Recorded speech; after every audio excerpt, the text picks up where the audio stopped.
pleasure to introduce to you Dr. Lisa Kemmerer.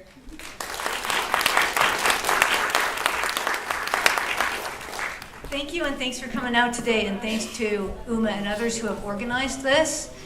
It takes a lot of effort, especially for a student to pull off events like this, so I love to see student activists. It's a great thing. It bodes well. All right, so my task today is to explore the environmental effects of dietary choice. So what all of us have to do to really explore this issue is kind of relax, open our minds, and just look at the new information. And if we don't like it, we can go check it out. There's getting to be a growing number of books on the subject, but just to be open to new ideas, because we're in an education facility, and as a professor, I can say that what matters to education, one of the most important things is simply being open to new ideas. And for most of us, this is new ideas. So what I want to look at today are these subjects. So I want to start out with the question of who we're feeding, and then look at the destruction that comes from that, the environmental destruction, and then explore what we can do about it. So my first question for you is, if you could feed the hungry, would you do it? How many of you say yes? If I could feed the hungry, I'd do it. Ah, this is good news. So we feed 70% of our grains to farmed animals. 70%. That could go a long ways to feed human beings, and you'll see as I move through the information just how many people that can feed. In the EU, they feed 60% of their grains to farmed animals. And when we cycle grains through farmed animals, we lose most of what's in it. We lose all of the fiber, most of the nutrients. So it's definitely not a good idea to cycle your grains. I mean, when you think about what is a chicken or a cow or a pig, what do? They let off heat, they're growing hooves and hair, things we don't eat. They run around, and especially when they're young, they're burning off calories.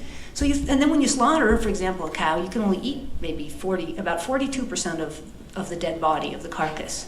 So there's a lot of waste involved in feeding grain through farmed animals. So for every 20 pounds we put in, we get out 1 pound to eat. The worst offender for environment for waste is the dairy industry. The unfortunate cattle that are used in the dairy industry need tons of input for the output that they give. And so for one cow, one day, they consume 56 pounds of grains. I don't know about you, but I could live on that a long time. And when you think about what that could feed, if you look at what it could feed an adult for an entire year in a poorer country in particular.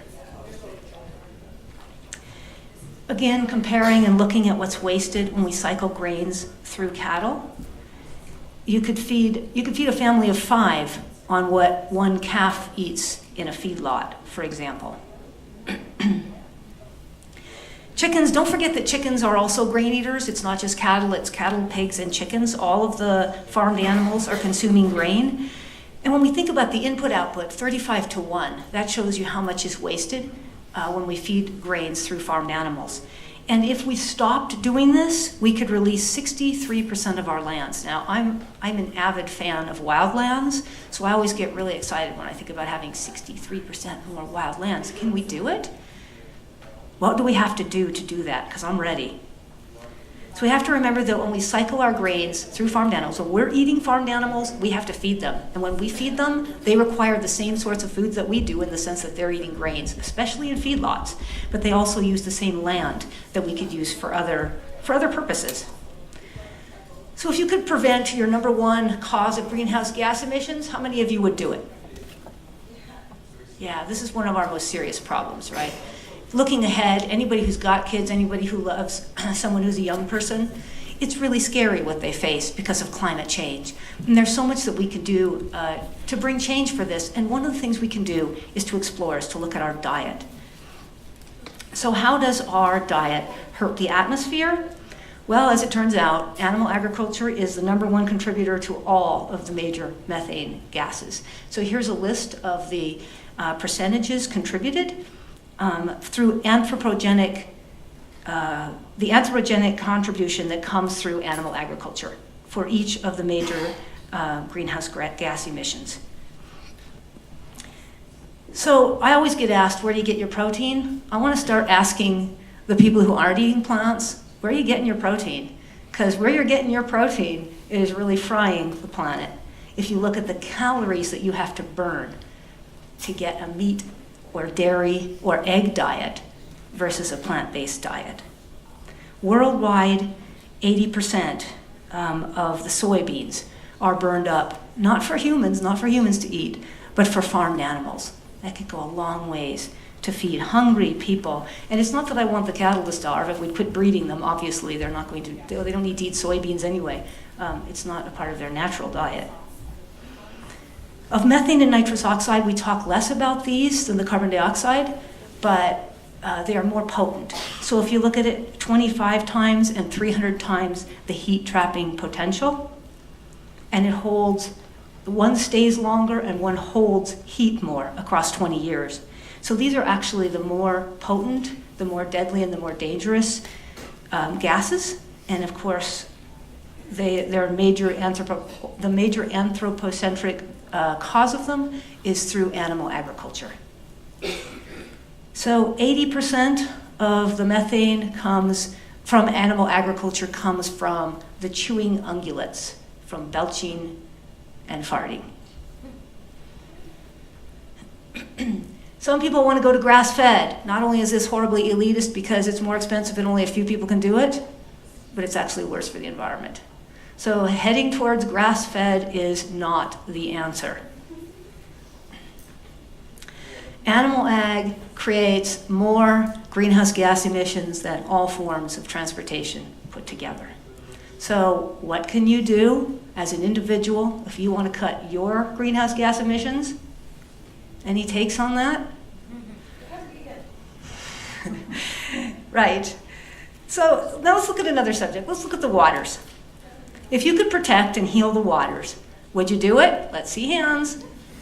Okay, you know, you're walking, this time you know you're walking into a trap, but you're still putting your hands up, so that's good.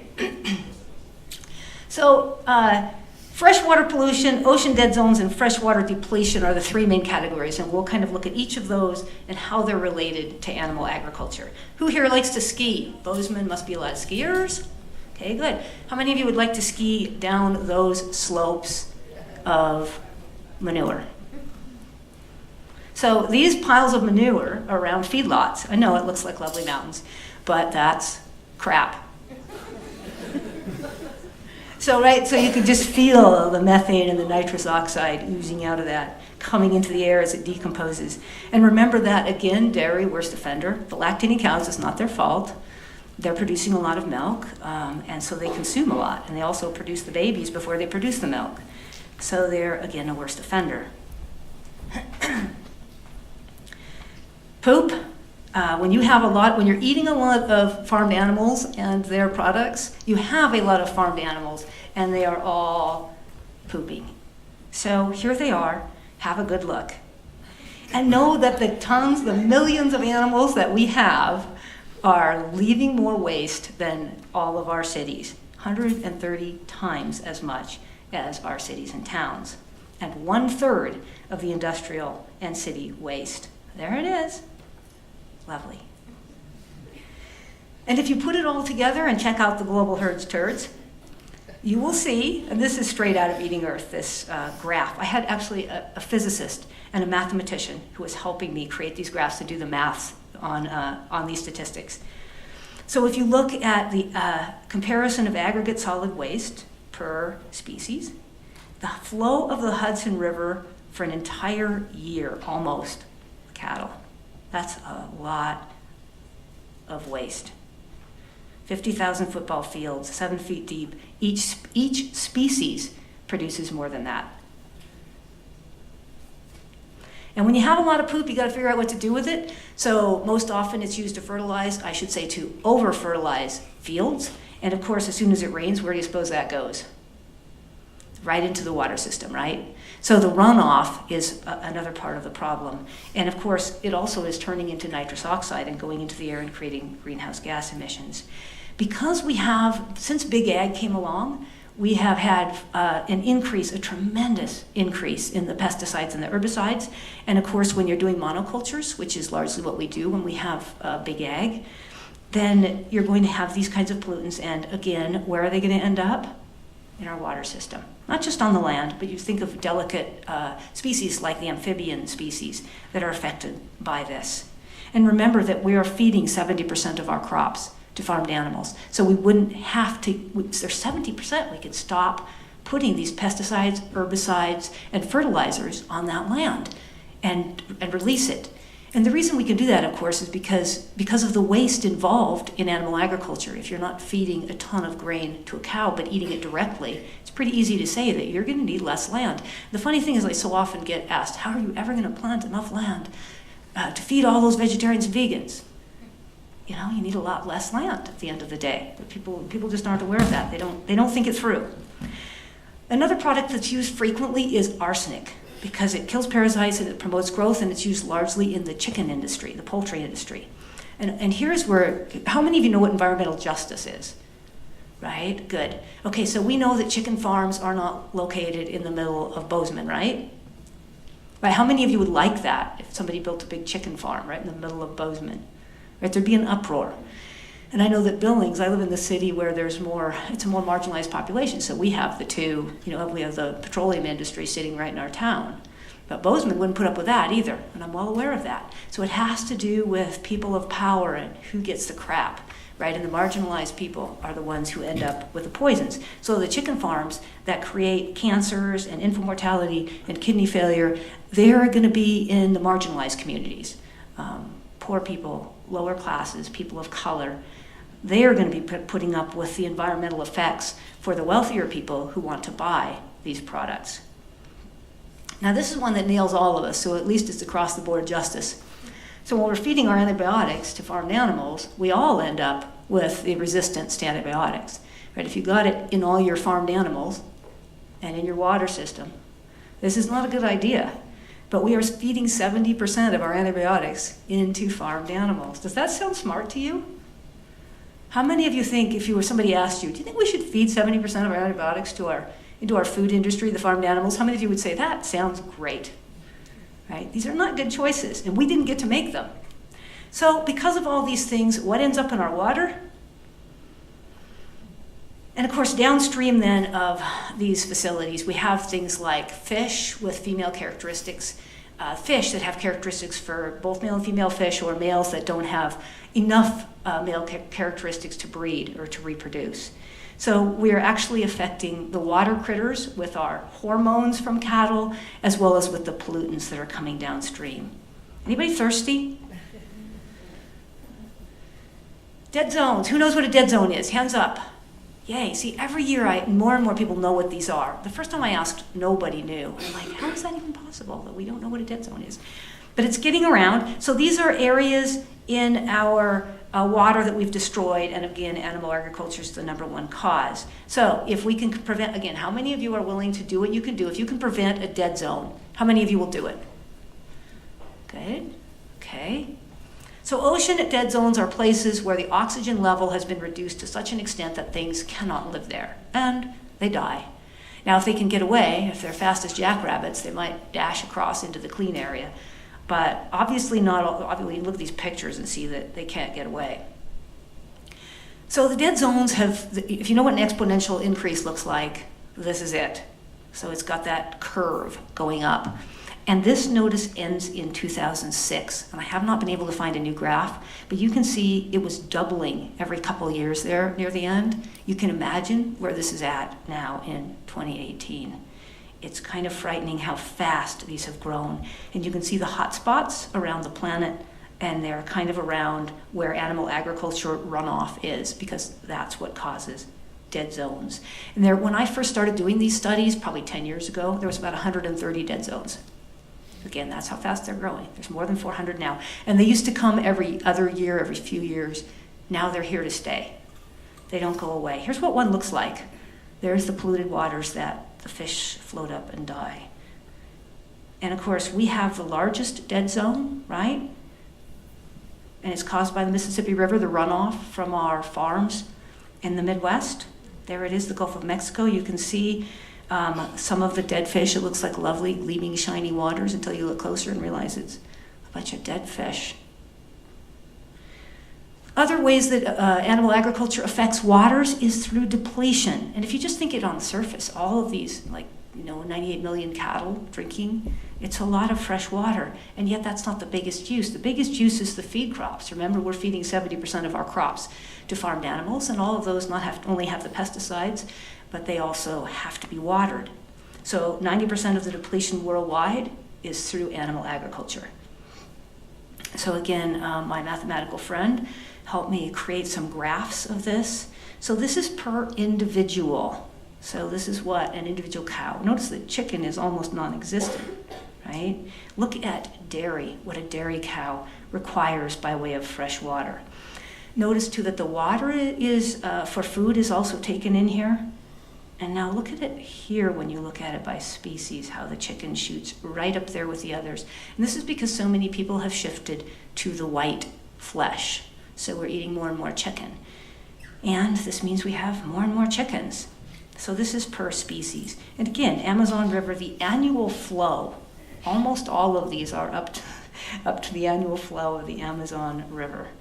That's a lot. And look at the top one is from the food, and it's about equal to what they drink for producing the feedstocks.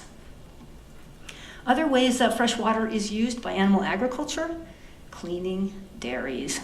And how many of you have worked in a dairy before?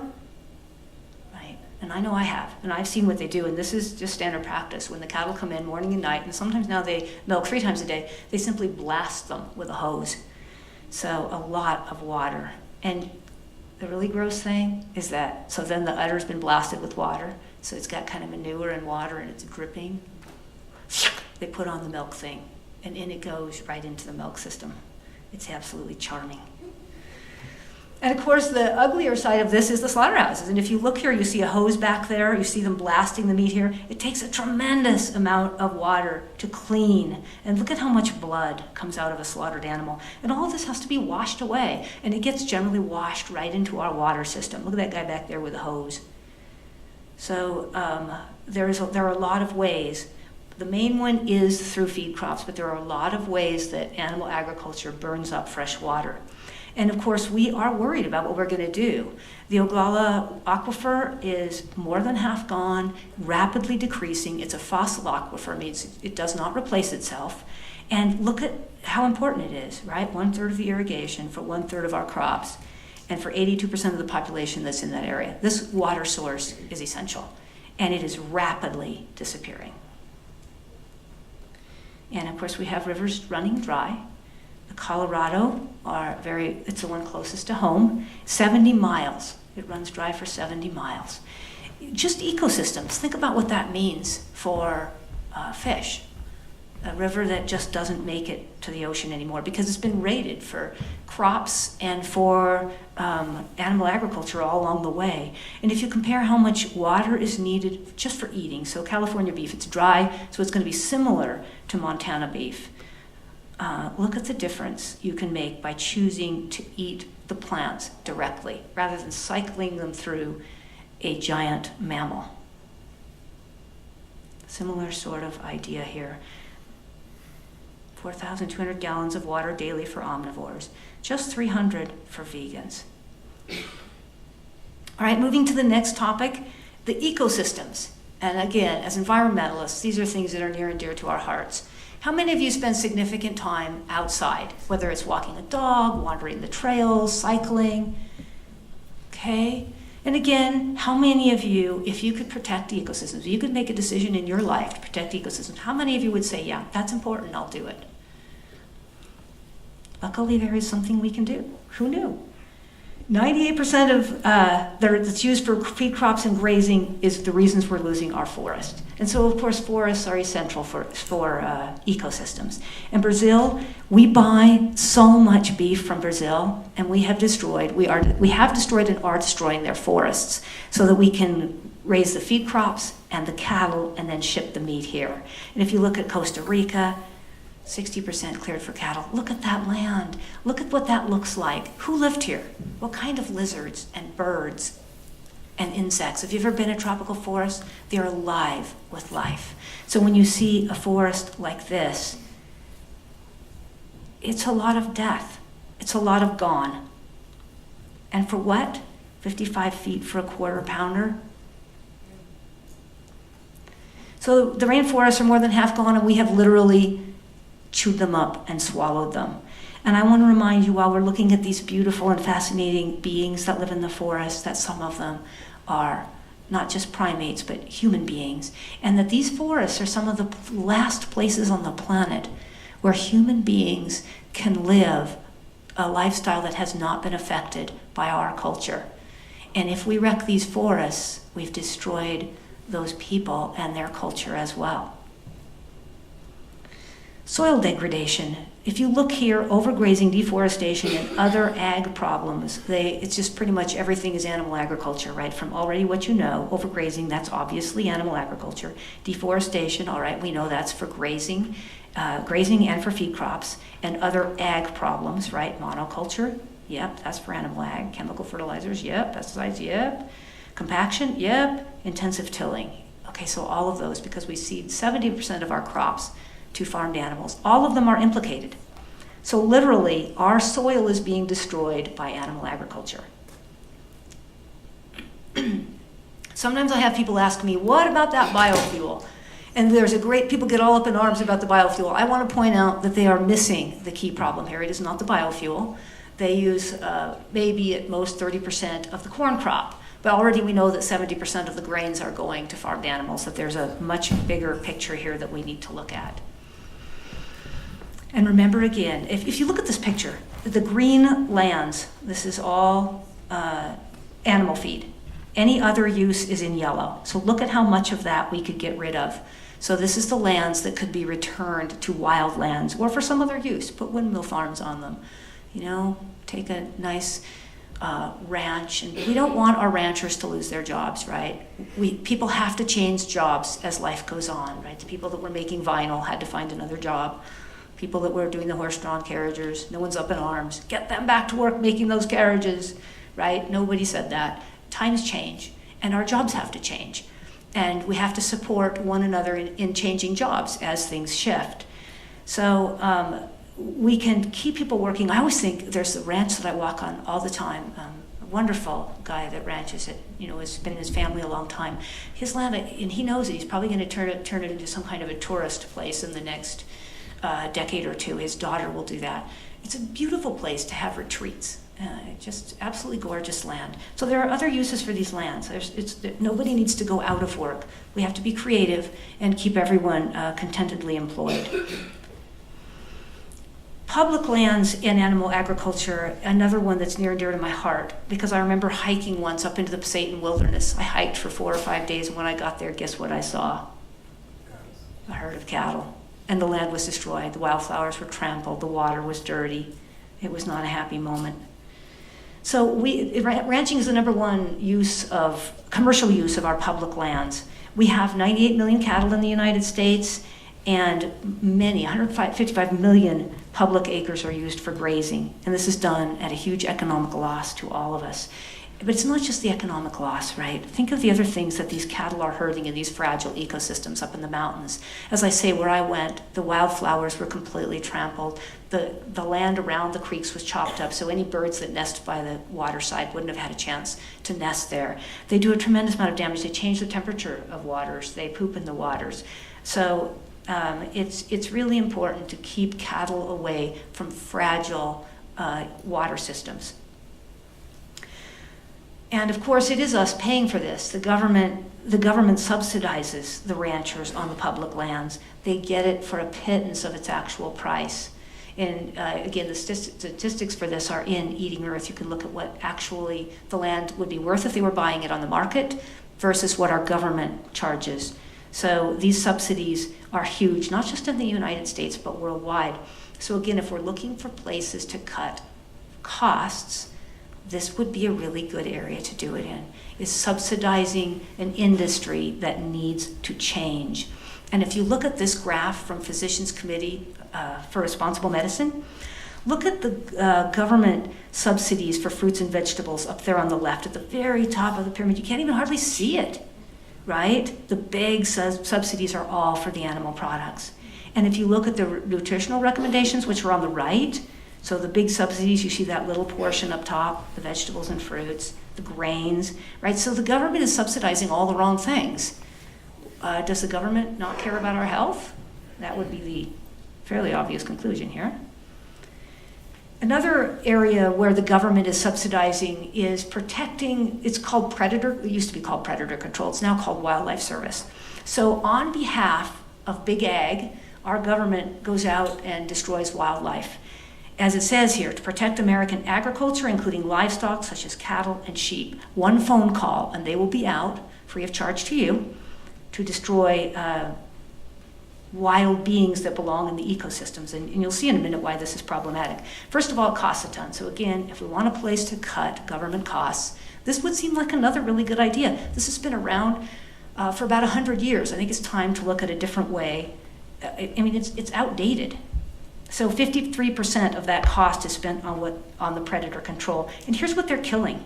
What does this do to our ecosystems to kill predators, certain beings from these ecosystems? You can't wipe out this many numbers and not expect to have a radical change. So those of us who want real wilderness, those of us who want ecosystems that are untouched or unchanged, obviously this has to go. This is not something we want our government doing if we want wildlands where we can go in and see them as they are naturally balanced and in order.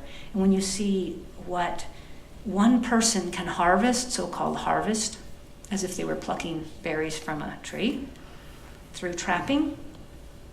And of course, another problem with this is that it is incredibly cruel. It is indiscriminate, so anything that gets near the trap, and the government, they use several means, but all of them, whether it's poison or traps are the main ones, but they also use guns, and they'll even kill in dens. But these are indiscriminate. They catch endangered animals, young animals, non-target species, and they catch pets as well. How many of you have ever had a pet caught in a trap or a snare? Yeah, it's a horrible effect from this. So remember that we decide with our choices.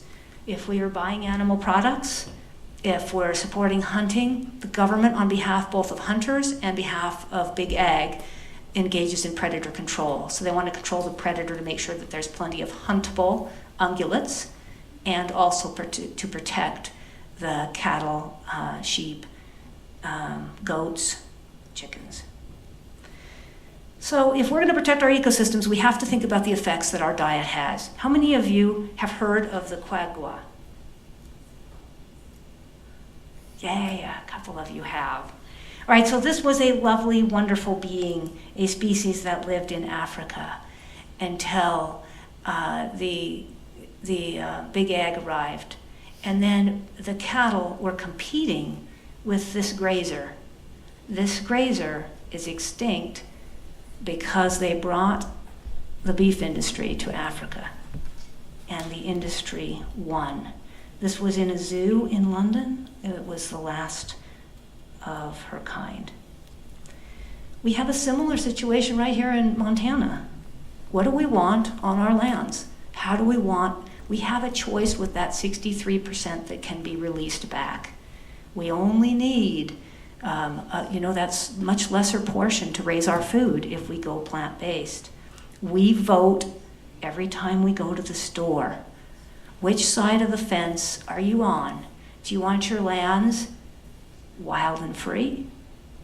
Or do you want to choose that diet that is so hard on our wild lands, and that requires that those lands be turned into places for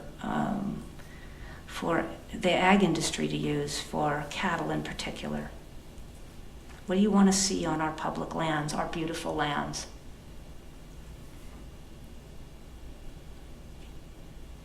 So if you look in summary at what animal agriculture does, it is the number one cause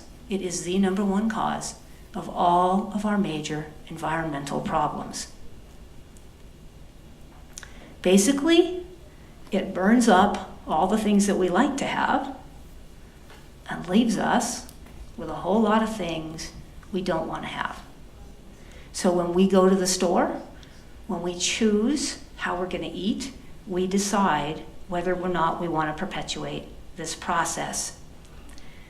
And around this time, I usually have people thinking about fishing and going to hunt with their guns. And I want to be real clear, the problems are just as bad. A plant-based diet is the answer. And I don't go into these other two subjects here, but the second chapter of Eating Earth is on fishing, and the third chapter is on hunting, and they explore the environmental impacts of these different food choices. And also economically, the cheapest way to eat is not hunting or fishing. Again, and I did an economic analysis. Just wanted to let you know that there are a lot of sources out there, and it takes a lot of work to dig up information on this. It's a new and growing field, really kind of only blown up recently. I have in red down at the bottom, this was a United Nations survey, and it kind of blew the top off of what was a very hidden problem. I think it was in 2006 that this came out. And since then, there's been kind of a host of books on the subject. But this was obviously a book done by the United Nations. This wasn't somebody who had any vested interest. And you can tell because they go through telling you all the horrible things that Animal Ag does, and then at the end they say, well, maybe we should cut it back a little bit. Right? They avoid the obvious conclusion, which is, if you really care, what should you do?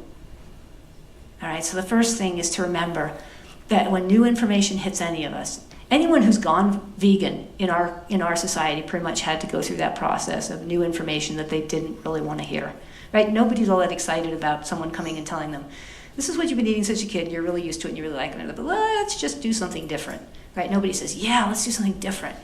Let's go for carrots, right? And of course, it's not about carrots, but it takes you some time to learn that. It's the horrifying thought of leaving behind your childhood foods, not to mention what everybody else is eating, making the social situation more difficult. So there's several ways to approach this. You can refuse the worst, which is if you're looking at the fishing industry, it's shrimp. If you're looking at the land industry, it's dairy. You can choose certain meals or certain days where you go vegan, or you can just realize that it's worth it, that it isn't that hard, that you're eating the same things, just with different ingredients. And I want to thank Bonnie for that wonderful quote, who's a cook. She knows how to cook. So she knows how to do these things. And it's easy, and she will help you, and she's local. Now, before I finish, I want to say one more thing. Let's say you say to yourself, I don't really care about the environment. Well, that's all right. There's plenty of other reasons to rethink your diet. The first one would be, obviously, you're causing a whole lot of suffering that you don't need to cause. You can eat perfectly healthy, happy. There's no reason not to go vegan as far as nutrition. Actually, there's a whole lot of health reasons to go vegan. All of our biggest health problems are caused by our focus on animal products. So you're doing yourself a huge favor if you go to or into plant-based. Not only that, but again, if our government were really interested in reducing medical costs, what do you suppose they'd do? What would they start teaching us in school? Right? They'd change our diet. Because every one of our hugely expensive major killers is caused by a diet rich in animal products. Oppression in human rights is another good reason. So when you look at 70% of our grains, 60% in the EU, you're looking at world hunger and you're just snubbing your nose at them, right? You're saying, we don't really care whether or not you have anything to eat. We want to eat our bacon. So for human rights reasons, you need to rethink what you're eating. And there's several other facets to this. One is labor. How many of you were, young and you're like, what do you want to do with yourself? I want to work in a slaughterhouse, right? Nobody wants to work in a slaughterhouse. So if you don't want to work in a slaughterhouse, don't make others work in a slaughterhouse. Buy things that have jobs that are not as abhorrent as killing all day long. And finally, if all oppressions are linked, and they do appear to be, this is called intersectionality, then we have to rethink how we treat other species if we really want justice between people. This is a new and growing field that I think is a really important area of study. And in my amore, which means love in Italian, I'm right on that, right, Elizabeth? Are you in the area? Good. All right, yay. All right, so religions.